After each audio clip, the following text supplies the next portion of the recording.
The boot connected with his ribs before he even heard the footsteps. Kayla hit the warehouse floor hard. Palms scraping concrete. Knees already bruised from the last time. The cold soaked through his thin shirt like it had been waiting for him. He didn't gasp. Didn't make a sound. Just absorbed the impact the way old walls absorb rain, quietly, completely, without complaint. There he goes again. A voice above him. Lazy. Bored. The kind of bored that searches for entertainment in wrong places. Laughter spread around him. 3 voices. Maybe 4. It was hard to count when the ringing in your ears competed with the echo inside a building that hadn't been maintained in years. The warehouse smelled like rust, motor oil, and something older. Rotting wood maybe. Or time. The ceiling had 2 broken panels where grey light poured through in thin columns. Dust floated in them like slow snow. Kayla had memorized every crack in this ceiling. Every stain on this floor. He knew the distance from his kneeling spot to the emergency exit, 42 steps. He had never used it. Get up. We didn't say you could rest. He got up. Not because he wanted to. Not because he was okay. But because getting up sooner made the next part shorter. That was the math of survival in a place like this. The faster you comply, the faster they lose interest. The faster they lose interest, the sooner you go back to invisible. Invisible was safe. Invisible was the only strategy that had ever worked. His name was Kayla Doss. 23 years old. He had been working this warehouse shift for 11 months, unloading crates, logging inventory, sweeping floors that never looked clean no matter how many times he swept them. He had never called in sick. Never been late. Never given anyone a reason to notice him. That last part had failed anyway. Hey! Hey, I'm talking to you. Draylen, the shift supervisor's nephew, which explained everything about why he still had a job, snapped his fingers near Kayla's ear. You deaf too? Or just stupid? Kayla kept his eyes on the floor just past Draylen's shoes. Not looking at them. Not looking away completely. A specific angle he had calculated. Enough deference to satisfy. Not enough submission to invite escalation. He did not speak. He never spoke here. It wasn't that his voice didn't work. It did, technically.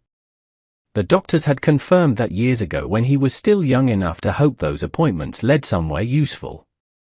His vocal cords were fine. His hearing was fine. The silence was a choice, or it had started as one, somewhere so far back he couldn't trace the exact moment anymore. Now it was less a choice and more a condition. Like how breathing is technically a choice but you stop thinking about it. Silence was just what he was. I asked you something. Draylen stepped closer. The warehouse crew, 6 of them today, which was 2 more than usual, formed the loose shape of a circle. Not tight enough to look intentional. Just close enough to enjoy the view. Kayla said nothing. Say something. Anything. 1 word. I dare you. Nothing. Draylen crouched down to his level, close enough that Kayla could smell cigarettes and something fried from lunch. You know what I think? I think you could talk if you wanted to. I think you just do this on purpose. Make us look bad. Make us feel small. He paused. That what you're doing? Kayla's fingers stayed flat against his thighs. Controlled. Still. Inside his head, though, different story. He was cataloguing. He always catalogued. Draylen's left knee had a slight bend when he crouched, the kind that came from an old injury never properly treated. The guy second from the left, Merrick, was holding a clipboard but not reading it, which meant he was here for the show, not the work. The one near the emergency exit, Tobin, hadn't laughed once today. That was different. Tobin always laughed. Something about Tobin being quiet felt important. Kayla didn't know why yet. He filed it away. You think silence makes you better than us? Draylen's voice dropped. That was the tell. When it dropped, something physical usually followed. Kayla braced. Kneel. He knelt. Not because the word broke him. Because the consequences of not kneeling in this room with these men were worse than the cost of doing it. He had done that math too, a long time ago. The result was always the same. The laughter came back. Louder this time, like it needed the silence to build pressure before releasing. Look at that. Someone above him. Doesn't even blink. That's what makes it fun, another voice answered. Flatter. Colder. Kayla's palms rested on the cracked concrete. His head stayed low. He thought about the angle of the broken ceiling panel directly above him. The way the grey light hit the floor in that specific column. How if he focused on the light instead of the sounds got smaller. He had survived this before. He would survive this now. And then, the door on the far side of the warehouse opened. No one reacted. The laughter continued. Draylen was already lifting his hand, the beginning of something Kayla had learned to read before it arrived. But then, something shifted in the air. Not the temperature. Not the sound. Something else. The kind of shift that happens before a storm when the pressure changes and the birds go quiet and your body knows before your brain catches up. Kayla felt it in his sternum. That was the moment Tobin, the one who hadn't laughed all morning, took one quiet step backward. Just one step. But Kayla noticed. And he knew. Something had entered the building that did not belong to it. Hi viewers, have you ever stayed silent in a situation where speaking would have cost you more than the silence did? Drop your answer below. I need to know. Draylen's hand froze mid-motion. The laughter didn't stop all at once. It peeled away in layers. First the edges. Then the middle. Like someone was pulling the sound out of the room one thread at a time. A pair of boots crossed the warehouse floor. Slow. Deliberate. No urgency. The footsteps of someone who understood that pace is power. That rushing is something scared people do. Kayla kept his eyes down. But he tracked the sound. 40 feet. 30. 20. The circle of men around him shifted. He felt it in the air pressure. Bodies moving without being told to. Someone said, low and confused, "Who is?" The sentence stopped. Just stopped. Like someone had cut a wire. And in the silence that followed, Kayla heard a single sound, slow, controlled breathing. Not his own. Someone was standing very close. And everyone else in the room had stopped pretending they were in charge. The door on the far side swung closed again with a low groan of old metal. Nobody moved to open it. Nobody said a word. The question hung in the air like smoke, why hasn't he broken yet? Someone near the back of the circle, Kayla didn't know which one, whispered it under their breath. Barely audible. Almost to themselves. But the person who had just entered the room? He heard it. Kayla felt that certainty land somewhere in his chest like a stone dropped in still water. The ripple spread outward. And didn't stop. Nobody announced him. Nobody had to. The warehouse, which had been loud 6 seconds ago, was now as quiet as a room after a verdict. The men who had been standing in a circle around Kayla didn't scatter, they just reconfigured. Back straightened. Eyes dropped. Feet found different positions on the concrete floor. The body language of people who suddenly remembered they had somewhere else to be but couldn't figure out how to leave without permission. The boots that crossed the warehouse floor moved at exactly the same pace they had before. Unhurried. No performance in it. That was the thing Kayla registered first, even with his head down. Performance has a sound. People who want to be seen rushing toward power, slowing down to make an entrance, it carries a specific rhythm. Calculated steps. Controlled breathing that's been practiced. This wasn't that. This was just a man walking. Except the room had stopped existing the way it existed before. He stopped about 8 feet away. Kayla could tell by the sound. Not close enough to be hovering. Not far enough to be uninvested. Exactly the right distance to see everything clearly. Silence stretched like pulled wire. Then Draylen, who, to his credit, had more nerve than sense, cleared his throat. "Can I help you? This is a restricted work area, so if you don't have clearance." Nobody responded to that. Not the man who had entered. Not anyone in the circle. The word clearance just sort of dissolved in the air. Draylen tried again. "Look, I don't know who you. I'm going to ask one question." The voice was low. Not loud. Didn't need to be loud. It had the quality of something that fills a space without being poured into it, like how deep cold gets into a room without you seeing it arrive. "And I want an honest answer." Silence. "How long has this been happening?" Nobody answered. Not because they didn't understand the question. Because the question made it clear that the person asking it already knew the answer, and was deciding something based on whether anyone in the room was willing to be honest about it. Tobin, near the emergency exit, said nothing. Merrick looked at his clipboard like it had suddenly become very interesting. Draylen opened his mouth. Closed it. "That's what I thought." Footsteps again. Closing the distance. 8 feet, then 6, then 4. Kayla kept his eyes on the floor. But his body had gone very still, the kind of still that's different from his usual stillness. His usual stillness was practiced.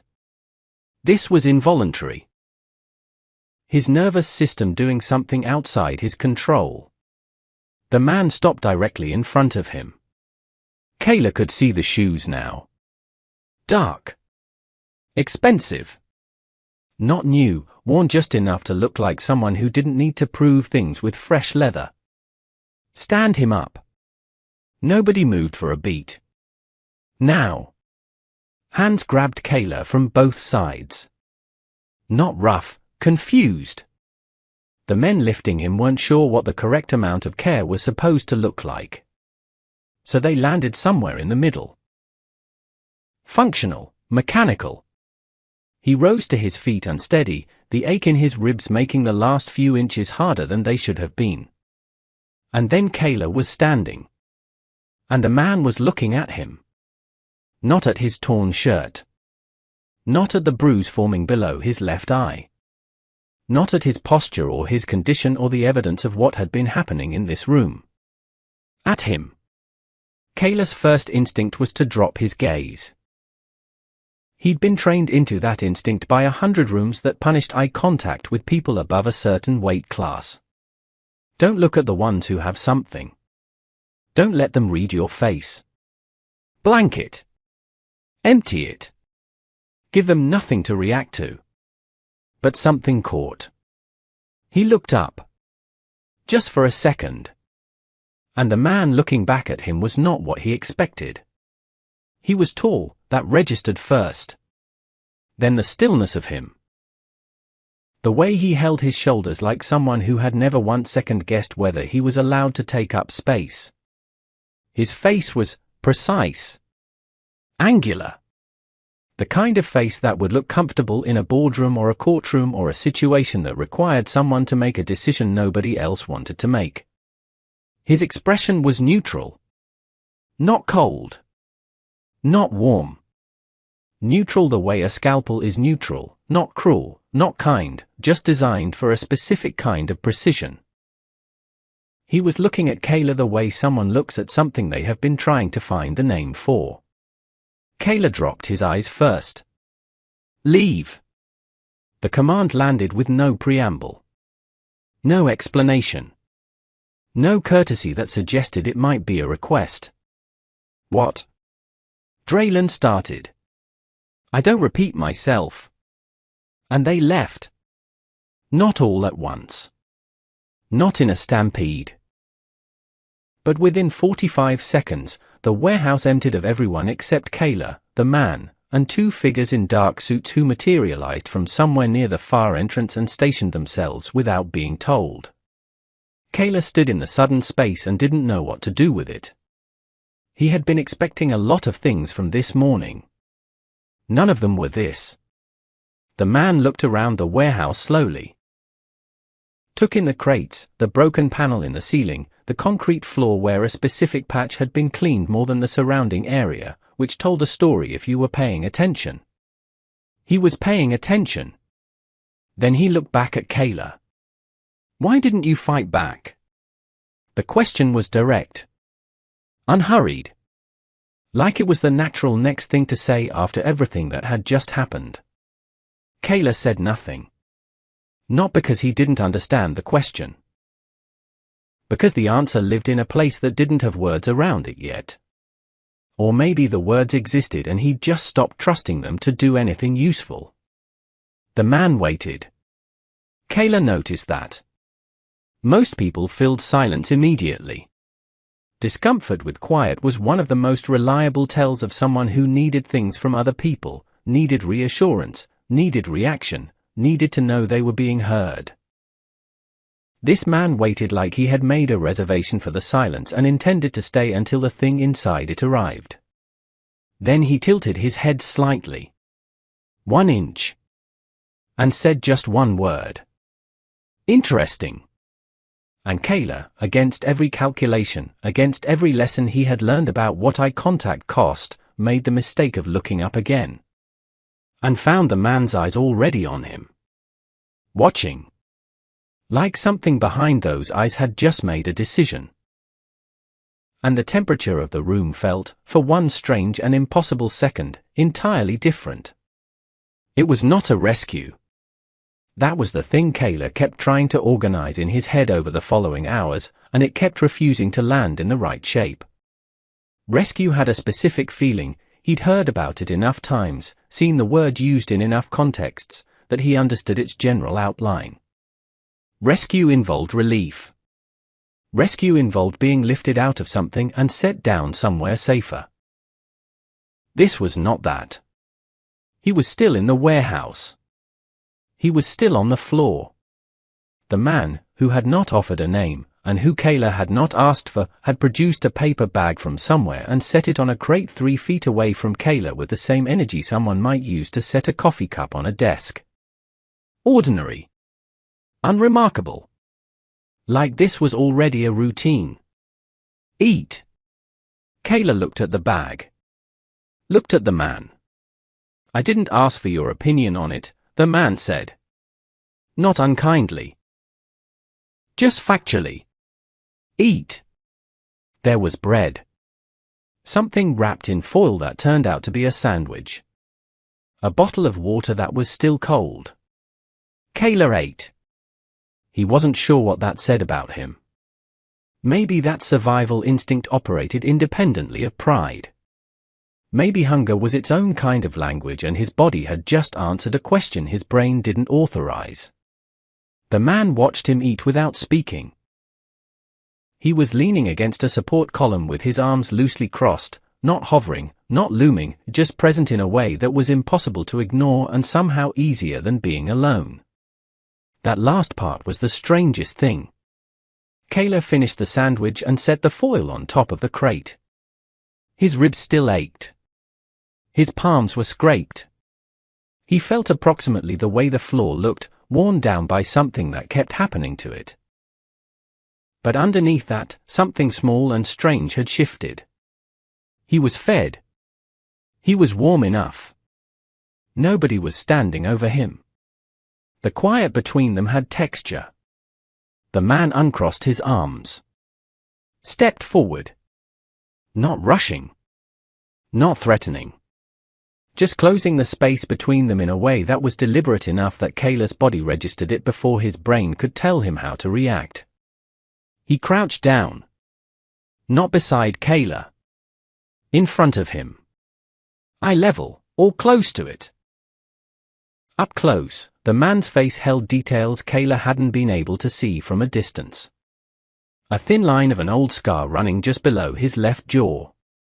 Eyes that were dark and very awake, the kind of awake that didn't come from coffee but from habit, from years of operating in rooms where missing something had consequences. He was studying Kayla the way Kayla studied ceilings. Cataloging. "You're not afraid of me," he said. It wasn't a question. Kayla kept his eyes on the middle distance. Not avoiding the man's gaze. Not engaging with it. Somewhere in between. Most people who end up in rooms like this one, the man gestured slightly at the warehouse around them, a small motion that managed to mean the whole thing, are afraid of whatever walks through the door next. Because the last. So either you've been here so long that new threats don't register anymore. Another pause. Shorter. Or you're reading me. He let that sit between them. Which one is it? Nothing from Kayla. But something behind his eyes moved, barely. The way something moves deep underwater. The man caught it. His gaze sharpened by a degree. "You're reading me," he said. Quieter. Not satisfied exactly. More like confirmed. He stayed crouched another moment, then straightened. Walked back toward the column. Leaned against it again like nothing particularly significant had just happened. "Stay," he said. Simple as that. No explanation attached. No timeline given. No promise about what staying would lead to or what it was supposed to mean. Kayla stayed. And that should have felt like compliance. It should have felt like one more thing being done to him, one more command folding him into someone else's shape. He knew that pattern. He knew it the way you know the layout of a room you've been in 1,000 times. Another person, another order, another piece of himself redirected to fit what someone else needed from him. But it didn't feel exactly like that. It felt like something else. Something he didn't have a clean word for.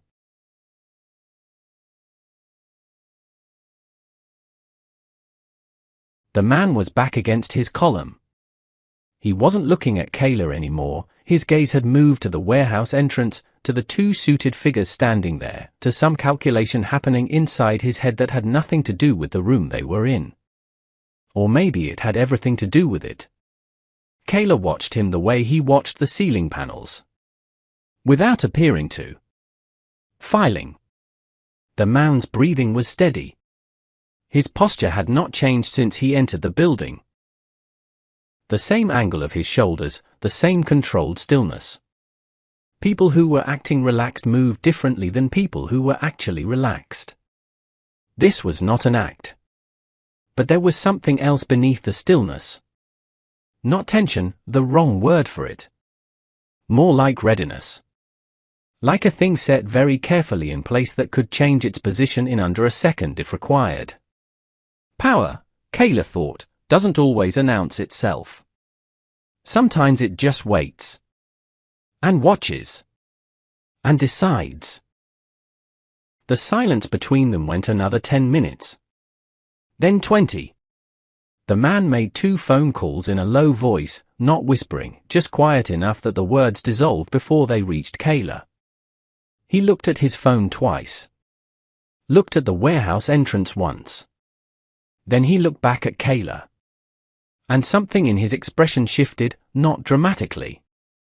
Just enough. Like he had reached the end of a calculation and arrived at a result he hadn't fully expected. "You noticed Tobin stepped back," he said. Kayla went still in a new way. Before anyone else in the room registered what was happening, you noticed him move. The man's voice was even. Not accusatory. Not impressed in a showy way. Just noting something as fact. You were tracking everyone in that room.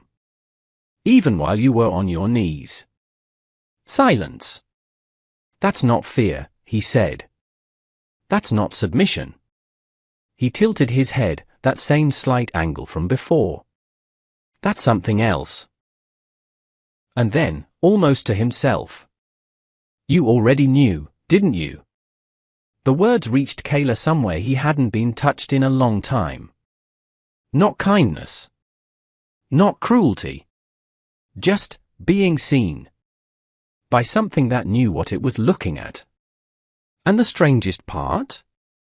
He couldn't decide if that made him safer. Or more afraid than he had ever been in that warehouse. The second visit was 3 days later. No warning. No arrangement. No message passed through anyone. Kayla was stacking crates near the east wall, the part of the warehouse that got the most wind through the broken window frame, when he heard the door. Not the usual sound of a shift worker arriving late or a delivery coming through wrong. Different. He didn't turn around. But his hand slowed. The two suited figures appeared first, stationing themselves at the entrance the same way they had the first time, not blocking it, just occupying it. Declaring without words that the geometry of the room had changed. Then footsteps. Same pace as before. Kayla kept stacking. Stop what you're doing. He stopped. He didn't turn around. Turn around. He turned. The man, Virex, he would learn the name for visits in, spoken by one of the suited figures in a low exchange when they thought Kayla wasn't attending, stood in the middle of the warehouse floor like he'd been there longer than he had. Like the space had rearranged itself around his presence while Kayla's back was turned. He was carrying nothing this time. Just standing. Looking. Sit down. Kayla looked around at the concrete floor, then at a crate nearby. Floor's fine, Virex said. Kayla sat on the floor. This should have felt degrading. In the context of this building, this floor, this room that had seen every humiliation Kayla had been made to perform, sitting on the concrete at someone's command should have felt like more of the same. It didn't. He couldn't explain why. Virex walked the perimeter of the warehouse slowly. He wasn't inspecting inventory. He was inspecting the space, the infrastructure, the exits, the places where light came in and where it didn't. Kayla tracked him from his position on the floor without moving his head much. Small eye movements. The way he always watched. 3 of the original warehouse crew had not returned since the first visit. 2 others, Draylen included, were still on shift but moved differently now. Quieter. Farther from Kayla. Like something about the room's invisible rules had been rewritten and they were still learning to read the new version. Nobody touched Kayla anymore. Nobody crowded him at the kneeling spot near the loading dock. The silence around him had changed texture. Virex completed his perimeter walk and stopped. He looked at Kayla from across the room, maybe 30 feet, for a moment that stretched longer than it should have. Then he crossed the distance. Stood in front of him. Not crouching this time. Standing. Looking down. Look at me. Kayla's first instinct was the same one it always was. Drop the gaze, neutralize the face, give nothing readable. That instinct was old and it was quick and it had served him 100 times. He overrode it by half a degree. Not quite meeting Virex's eyes. Not quite avoiding them. A moment passed. Then Virex said, "All the way." Kayla looked up. Full eye contact.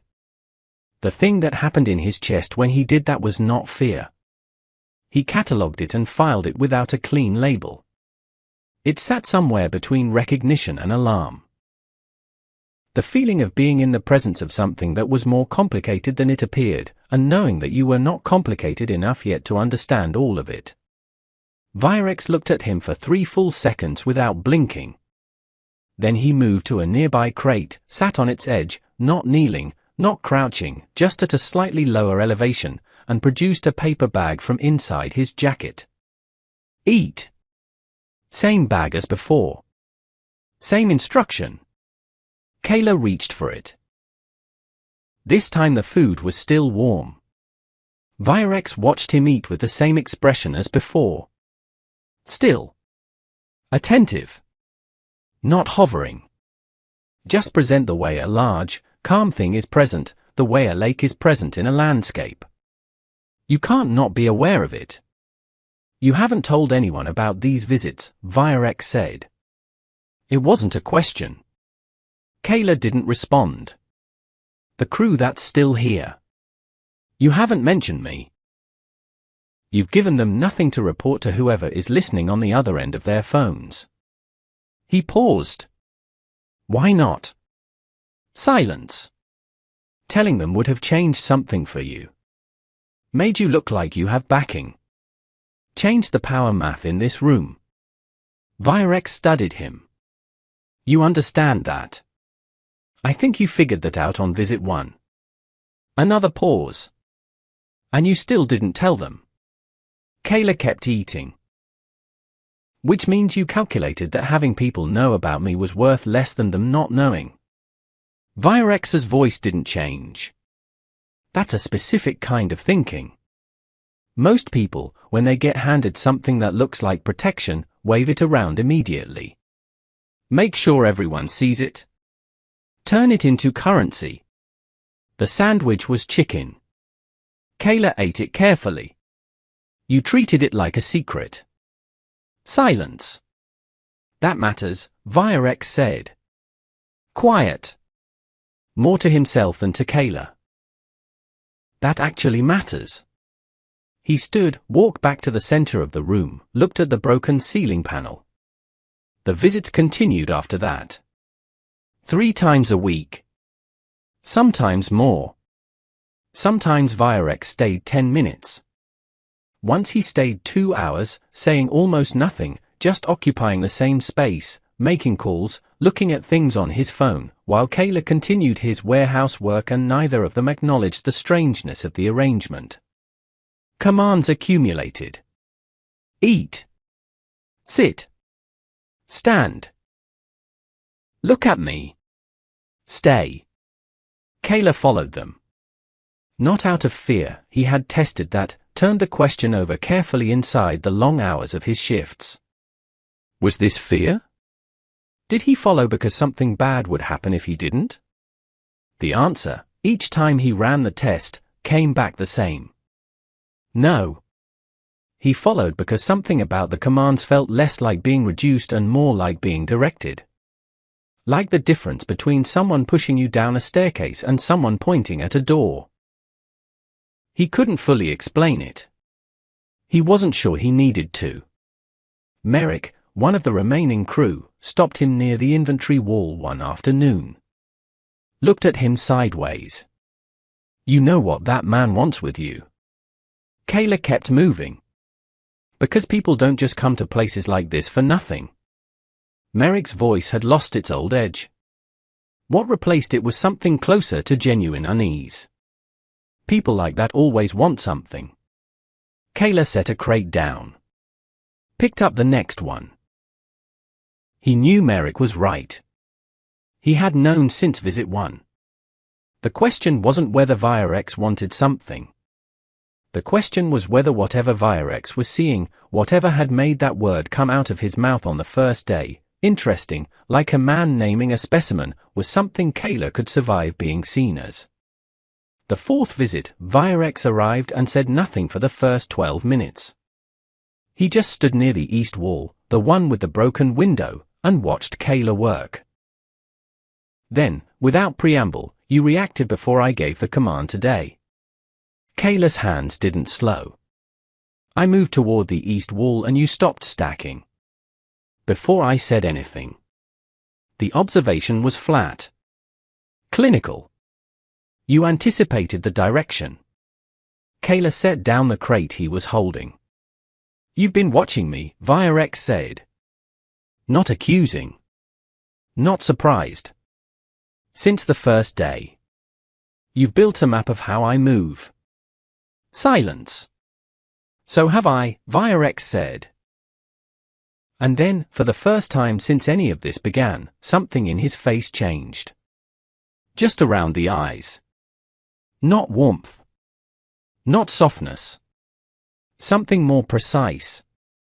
Like, Kayla could track the pattern clearly now, the way a change in someone's rhythm becomes visible once you've catalogued enough of their normal. What had seemed like ordinary movement through the warehouse had begun to acquire structure. A specific approach. A specific pause. A command delivered at a specific moment in the trajectory, not at the beginning of it. The first time the pattern shifted, Kayla had thought nothing of it. The second time, he began to pay closer attention. The third time, Virex stopped moving entirely, stood still in the middle of the warehouse floor, and said nothing. 30 seconds. A full minute. Kayla kept logging inventory. Or appeared to. Then Virex said, quietly, turn around. And Kayla turned, but not quite at the speed of someone responding to a command. A half-beat sooner. The kind of timing that would have been invisible to anyone not specifically measuring it. Virex said nothing. But his stillness changed quality. The tests continued after that. Sometimes the command came later than expected. Sometimes it didn't come at all. Virex would begin a motion and stop it, mid-action, and see what Kayla did. Sometimes he stood very close and said nothing for a long time, just to see what proximity produced. Kayla, for his part, didn't understand why he kept responding. Not to the commands, he had worked out a functional understanding of those. But to the tests. The adjustments. The careful variations in approach that were clearly designed to find an edge, a threshold, a limit. He kept thinking, pull back. Give him less. Make yourself less readable. And then he didn't. He didn't know what to do with that. Today the warehouse was half empty of crew. A supply delay meant less to move, which meant fewer workers, which meant the space felt larger than usual. Sound moved differently in here today. Kayla's own footsteps were audible in a way they weren't when the building was full of bodies and noise and the machinery of other people's work. Virex arrived at his usual time, the two suited figures anchoring the entrance. He walked the perimeter. Kayla didn't look, just tracked the sound. He stopped near the north wall, new position. Kayla filed that. Silence. Then, come here. Kayla crossed the warehouse floor and stopped 8 feet away. The distance he had learned Virex preferred. Close enough to see. Far enough to study. Virex looked at him for a moment. Closer. 6 feet. Silence.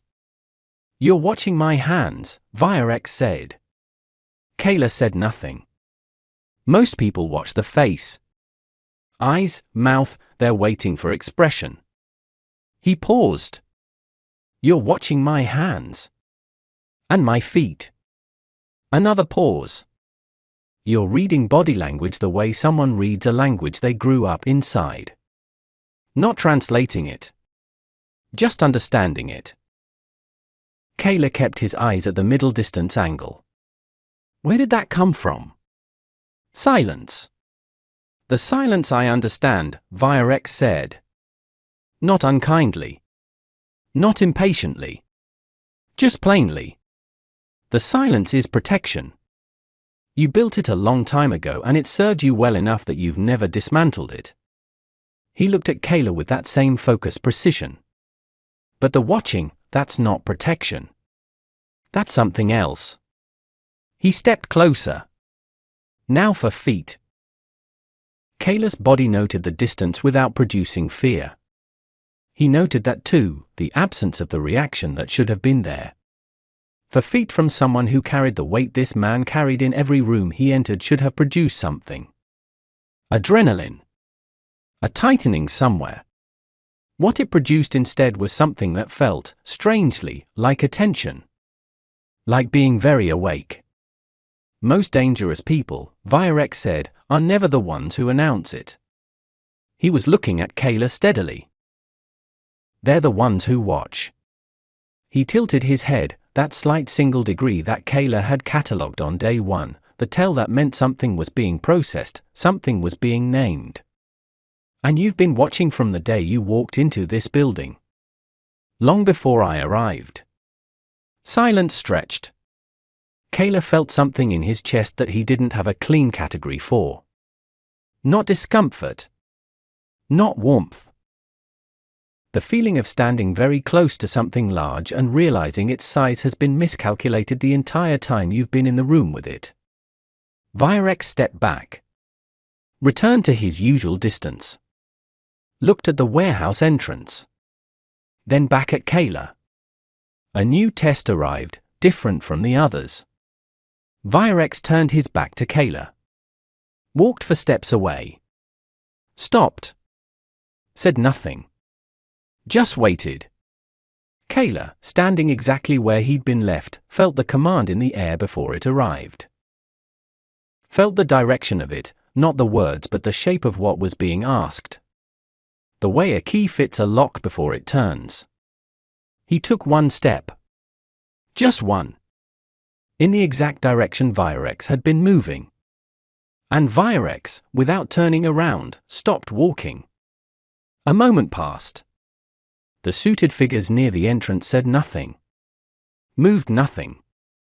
Then Virex turned. Slowly.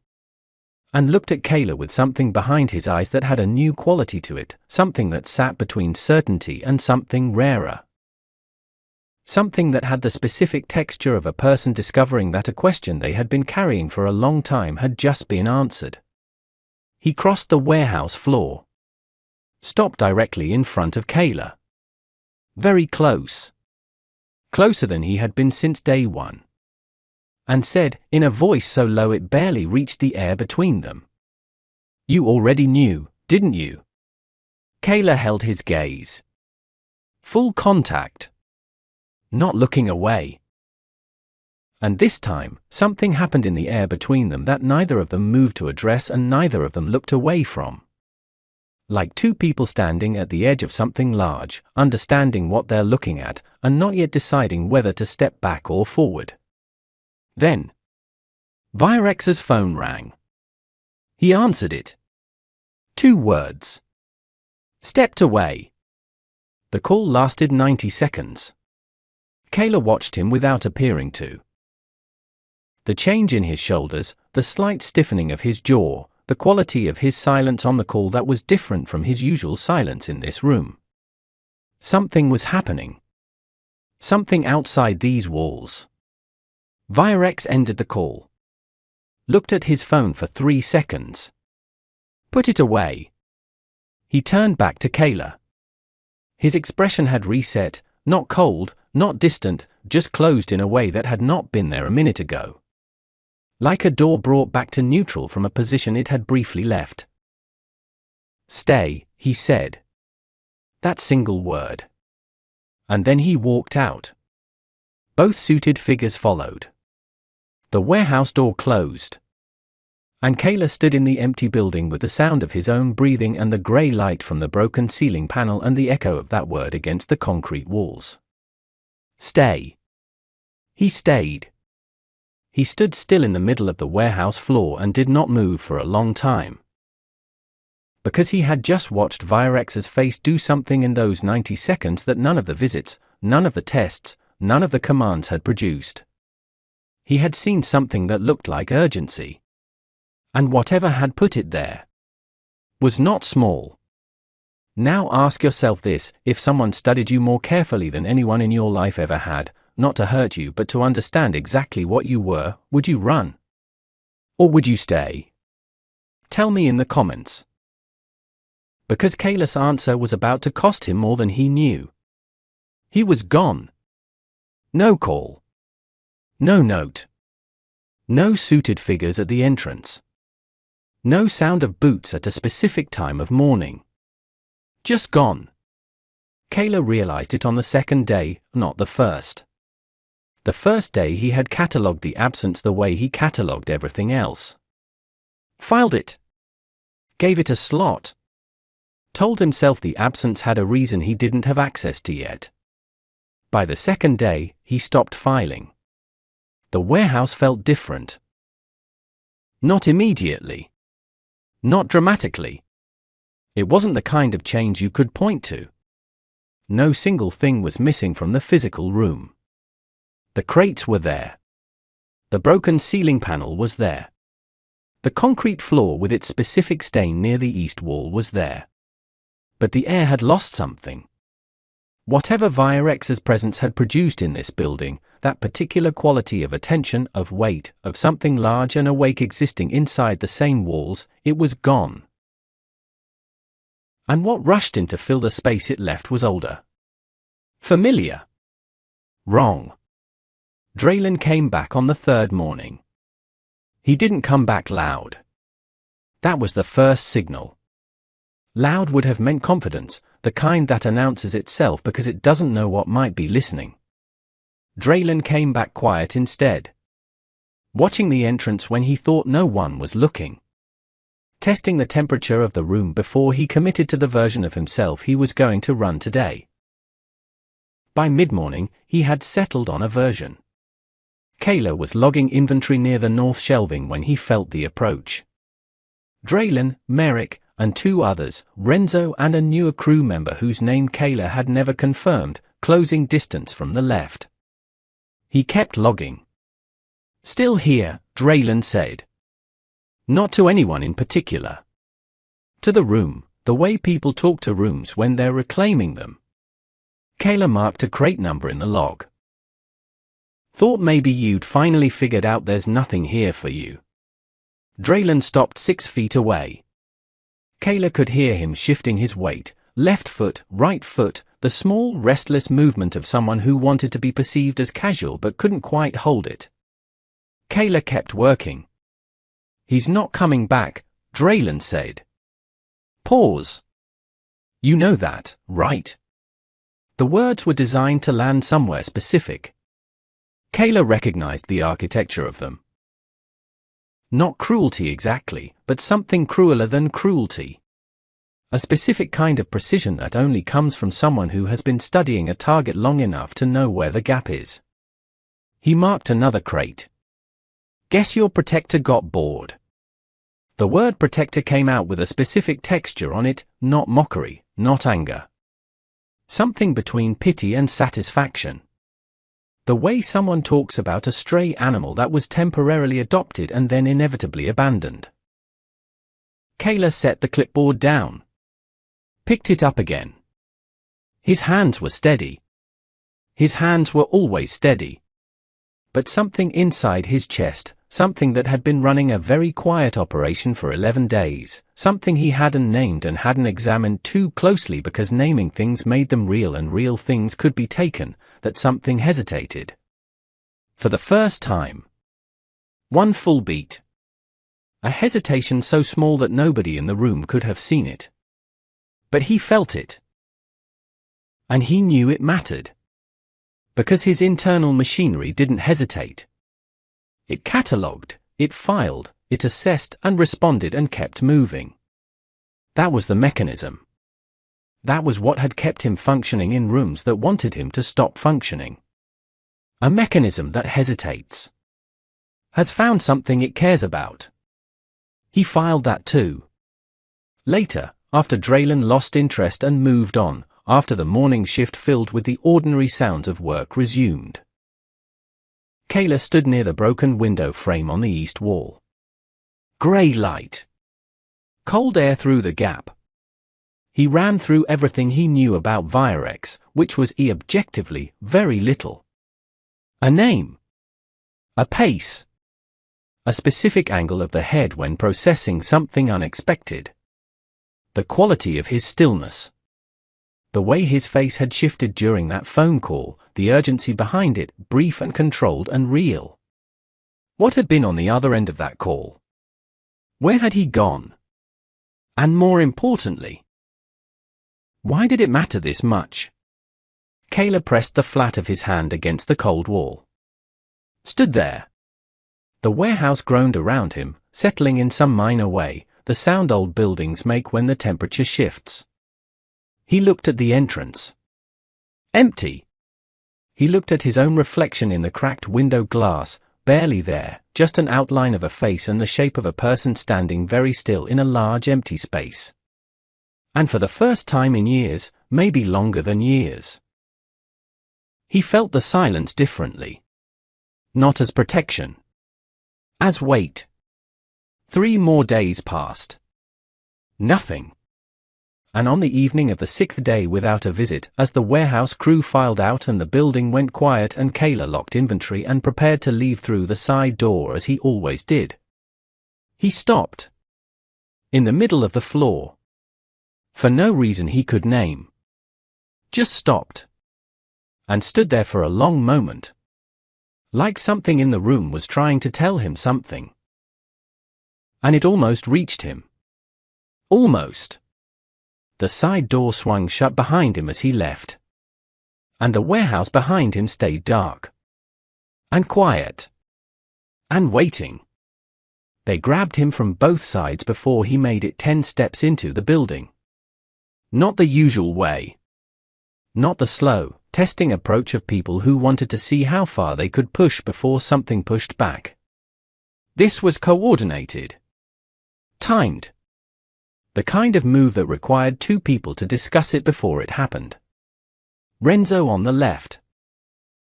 A new face on the right, someone Kayla had never seen before this morning, brought in specifically, which meant planning had happened outside these walls. That mattered. Kayla filed it even as his shoulder hit the concrete. 6 crew members working the morning shift, and not one of them moved toward the side wall or found something to look at. They watched. This was a performance. No visitors today, Renzo said above him. His voice had found a new register, louder than his normal range, calibrated for the room. No suits at the door. Nobody coming to carry you out of here. Kayla was on his knees. Concrete under his palms. He kept his head down. Breathed. You know what I think happened? Renzo crouched in front of him. Clothes. Cigarettes and something chemical on his jacket, paint thinner, maybe, or solvent. I think whatever that was, whatever he was, it was a test. And you failed it. And now he's done. Silence from the room. The new face moved around to Kayla's right side. Look up. Kayla didn't move. I said look up. His head stayed down. Someone grabbed his hair. The motion was fast, no build-up, no warning. Just a hand closing and pulling. His head came back against his will, jaw forced up, facing the ceiling. Renzo stepped into his eye line. There. Now we're having a conversation. Kayla looked at him. Blank face. Still eyes. Renzo frowned. He had been expecting something. He didn't get it. Say something. Nothing. One word. Just one word. He leaned in closer. Your voice works. I know it works. Say something. The room was very quiet now. Say my name. The grip in his hair tightened. Kayla's jaw locked. Not against the pain, against something older than the pain. The thing that had kept him intact through 100 versions of this room.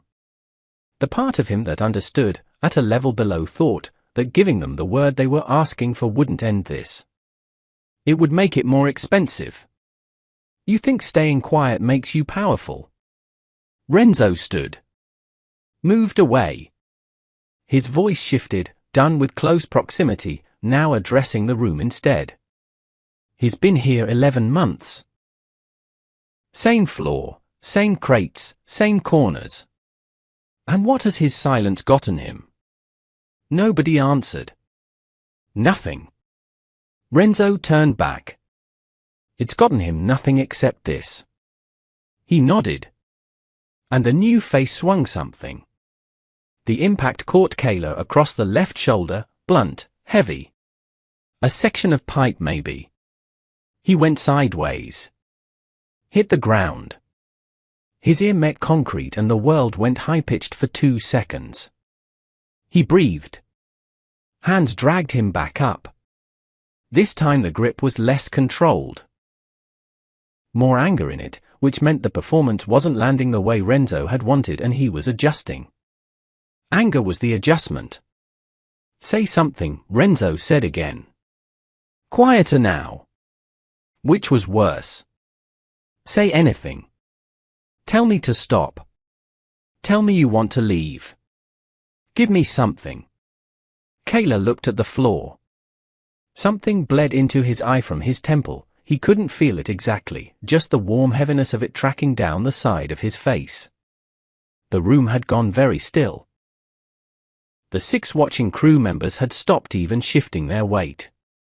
Like they all understood, suddenly, that the thing they were watching had moved into a different category than what they'd signed up for this morning.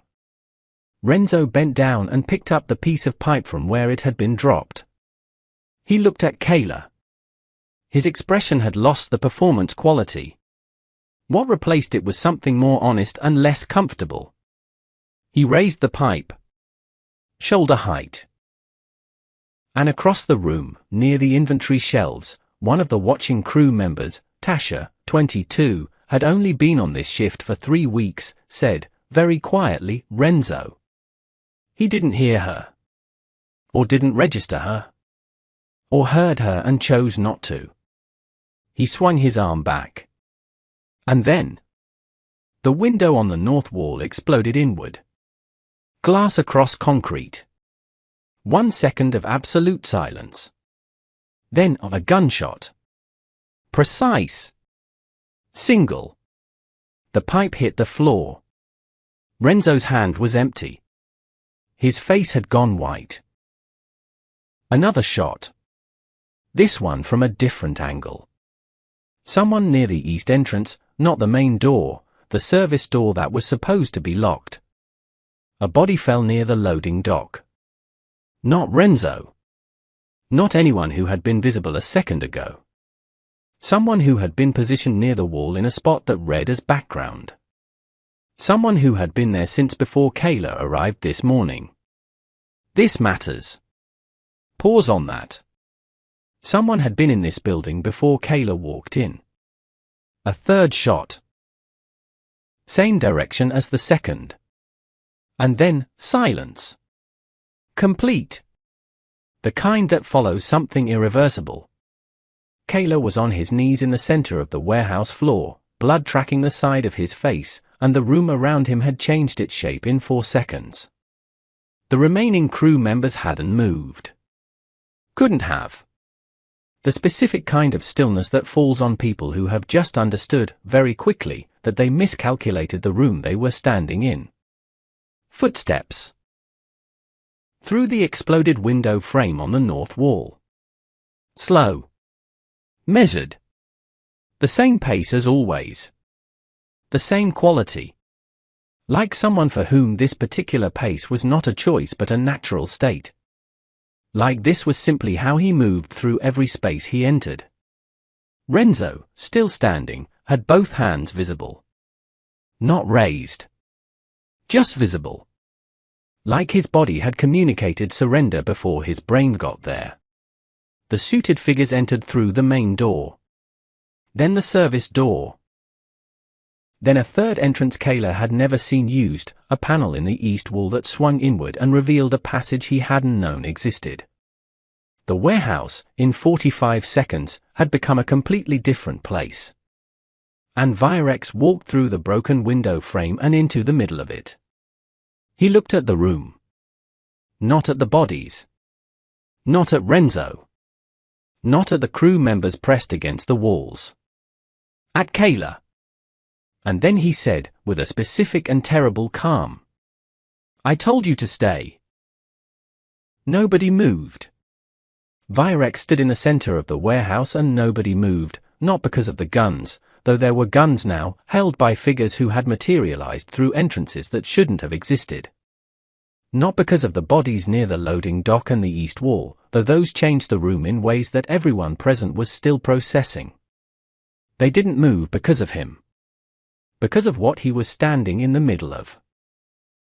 The aftermath of something that had been planned down to the last angle, the last entry point, the last position of every person in this building, and he was standing in the middle of it like it was the most ordinary morning of his life. Renzo had not moved. His hands were still visible. His face was still white. The calculation happening behind his eyes was visible, not because he was thinking slowly, but because he was thinking very fast and arriving at the same result each time. There was no exit. Not because the doors were blocked. Because the man standing in the middle of the room had already mapped every route Renzo could take and closed it before he arrived. Virex crossed to Kayla. He crouched, not gently, not with the softened movements of someone dealing with something fragile. Just erect. He took Kayla's face in his hand, firm, controlled, turning his head to see the blood at the temple, the left shoulder where the pipe had landed. His expression didn't change. But his eyes did. Something moved through them quickly. Not sentiment. Not softness. The specific motion of something being added to a calculation that was already running, a number changed, a total revised. He stood. Turned to face the room. Every person in this warehouse made a decision this morning, he said. He wasn't loud. He didn't need to be. Some of you decided to participate. He looked at Renzo. At the new face who had done most of the physical work. Some of you decided to watch. His eyes moved across the 6 crew members along the walls. And one of you, he paused, just one beat, and looked toward the inventory shelves, said stop. Tasha, near the shelves, was very still. That decision matters, Virex said. Not warmly. Just factually. Everything else that happens in this room is determined by it. He turned back to the center. 2 of the suited figures approached Renzo from opposite sides. No instruction given. None needed. Renzo looked at Virex once, the look of someone testing whether what they are seeing is really what it is, and then stopped looking and went with them. The new face, near the loading dock, didn't wait to be approached. He made a move toward the east wall. One of the suited figures from that entrance was already in position. The move lasted half a second. Then it was over. Virex walked the room. Not pacing, deliberate movement with specific stops. He looked at the panel in the east wall that had swung inward. He looked at the service door. He looked at the lock on the north window frame, the one that had been broken from outside. He was confirming something. Each stop was a checkpoint. A verification that what had been planned had executed the way it was supposed to. He arrived back at Kayla. Kayla was still on his knees. Not because he'd been told to stay there. Because his body was still processing the shoulder and his legs hadn't gotten their full signal back yet. He was looking at the floor. Tracking the pattern of dust near the base of the nearest crate. Doing the thing he always did, cataloging, filing, staying inside the process because the process was the only thing that was fully his. Stand up, Virex said. Kayla stood. His left leg was unsteady for 1 second. He corrected it. Virex looked at him, the full assessment, top to bottom. The kind of look that isn't personal and isn't cold either. Just complete. You stayed, he said. Not a question. Not approval exactly. Something more specific than approval. Kayla held eye contact. Even after I left. Virex said it plainly, like he was confirming a data point. Even when they came back. You stayed. Silence. Why? The word landed in the room. Simple. Direct. Kayla looked at him. And the answer existed somewhere in his body. He could feel it, the shape of it, the way it occupied the space behind his sternum that had started acting differently sometime around the fourth visit, the place where a mechanism doesn't hesitate and then hesitates and then has to figure out what that means. He didn't say it. But he didn't look away. And Virex, who had been watching him carefully enough for long enough, read what was there without needing the words. His jaw shifted slightly. He looked away first. That was new. He walked to the center of the room again. The remaining crew members, Tasha, and 4 others, were still against the walls. He stopped in front of them. You're going to be asked questions, he said. By people who will arrive at this building within the next 2 hours. You're going to tell them exactly what happened. You're not going to omit anything. You're not going to add anything. He looked at each face, one at a time. The only version of this morning that ends well for any of you is the true one. Nobody said anything. He moved. Stopped near the loading dock. Looked at the broken window on the north wall. The grey morning light coming through. This warehouse is under new management, he said. Still not loud. As of this morning.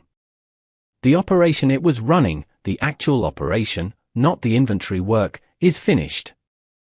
He turned around. The people who were running it are aware of that now. He looked at Kayla. Something passed between them, not a look exactly, more like an acknowledgement. Like 2 people who have been standing on opposite sides of the same truth finally standing on the same side of it. Virex reached inside his jacket. Produced a cloth, clean, folded. Crossed to Kayla and pressed it against the cut at his temple. Not gently. Not roughly. Just, directly. Practically. The way you seal a wound because the wound needs sealing and there is no complicated reason to delay it. Hold that, he said. Kayla held it. Virex stepped back. And looked at him with that expression, the precise, focused one that had been present from day one. The expression that had no warmth in it and no coldness either, that sat in a category of its own, that had always felt to Kayla like being recognized by something that recognized very little. I made a decision, Virex said. Quiet. Level. Kayla waited. I'm going to tell you about it. A beat. But not here. He turned to the suited figures near the main entrance. A single gesture. Small. Economical. And the figures moved to begin the process of clearing the room. And Kayla stood with a cloth pressed to the side of his head and blood on his shirt and dust on his knees, and looked at the warehouse around him, the place that had been the whole world for 11 months, and felt it become something different. Not a prison. Not a hiding place. A location. One stop on a map. The first one. Virex lifted him by the chin. Not a question. Not a request. His hand came up and took Kayla's face with the same directness he brought to everything, the way someone picks up a thing that belongs to them, that has always belonged to them, that no one else ever had the right to handle carelessly. He turned Kayla toward the room. The survivors. 4 of them, pressed against the west wall, hands visible, faces emptied of whatever they had started the morning with, looked back. The suited figures stood at the 3 entrances. Not moving. Not speaking. Just occupying the exits the way pillars occupy corners. Virex looked at the room. The room looked back. I want to be clear, he said. Voice low. No performance in it. He let the silence hold for 1 full second. This building. The ground it sits on. The network it connects to. He paused. Mine. One of the survivors, a man Kayla didn't know, brought in from outside the regular crew, shifted his weight. One of the suited figures near the east entrance moved 1 inch.